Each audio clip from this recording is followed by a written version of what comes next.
Hi, this is Mike with Self-Serve Ice and Water. Today I'm going to demo how to get a bag of ice from our ice and water vending machine.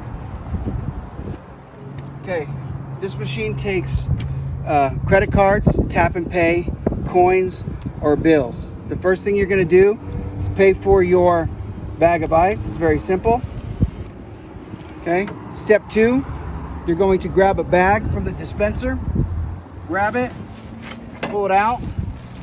Step 3, we're going to put it over the chute.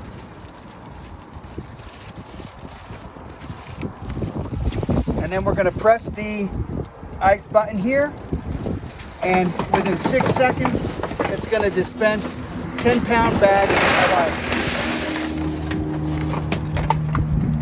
Very simple. Twist, pull a provided tab.